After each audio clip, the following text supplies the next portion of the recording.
Our family is Turkish. We didn't really have much money growing up.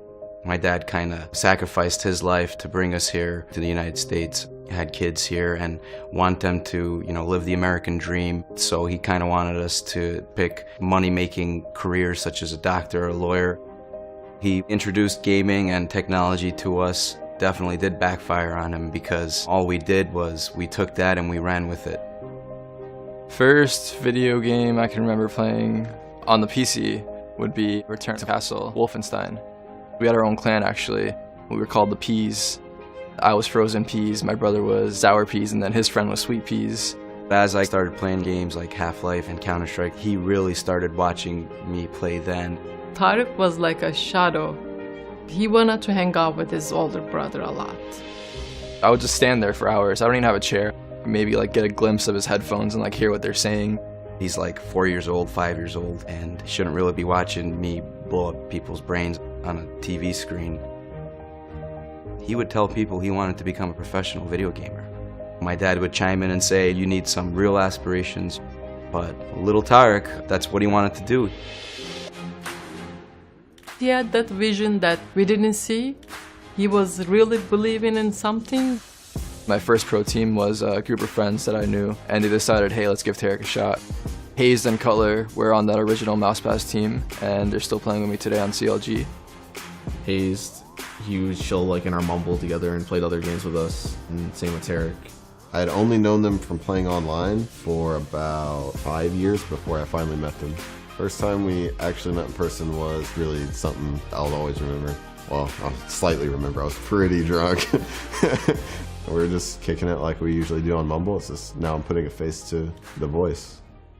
On weekends, I try to get out of the house. Playing CS all the time is stressful. Just get off your computer, go to the beach, something, anything.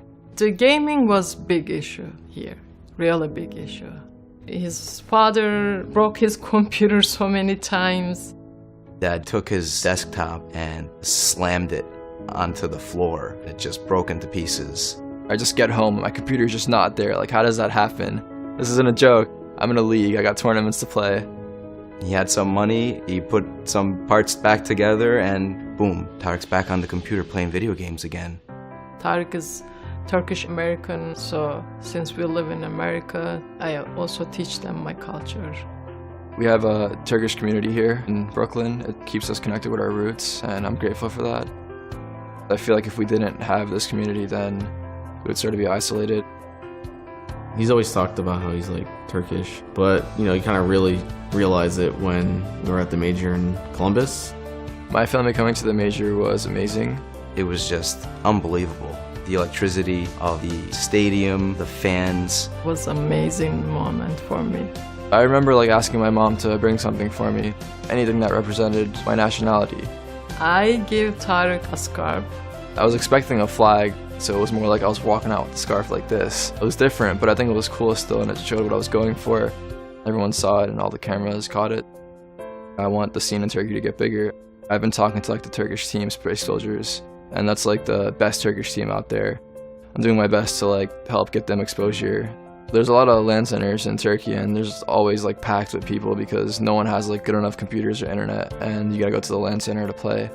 Compared to here in the States where everyone has sick PCs and sick internet. Tarik's one of the best big brother I've ever seen. The way he treats his family in general gives you a whole different respect for him outside of gaming. He loves his sister, and his sister loves him so much. She's really his #1 fan.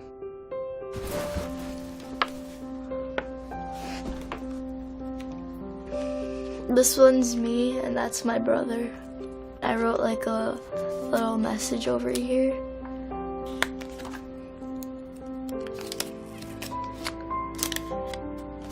Hi Tarik, Abi. That's how you say older brother. I miss you very much. I hope that you have a great trip. I hope that you can also win all of your tournaments. And don't forget to buy me a gift. My sister is amazing. I love her a lot. Sometimes I feel bad for her because I can't spend as much time with her as I want to, but I try to come back home as much as possible. She's really popular on my stream actually. She has her own Twitch emote. It's called Tarik's Sister. and it's just like this cute little face of her like smiling. The best thing I think about his stream was where he's like eating cereal. He looks up, headshots 4 people, still eats the cereal. No Shirt TV originally started when I was playing in this room actually. It was just super hot in my room and I couldn't take it. I was raging and I was just sweating everywhere and I was like, screw this, I'm taking off my shirt. It just became like a norm on my stream sorta. And then I was like, hey, why don't I just make it my brand? Raging is not a part of my gameplay, but it's hard to not rage. You feel like you should have killed him, the server didn't register, whatever it might be. It's just like F everything now. What do you think about his language? The what? Cursing. Oh, He curses a lot. he curses a lot? I didn't know it was a lot sometimes. Really? Tarik, stop cursing then. Now that Tarik's able to make a career out of this, my dad watches all of his games and he's all about it because there is money in Counter-Strike. It's unfortunate that's the reason.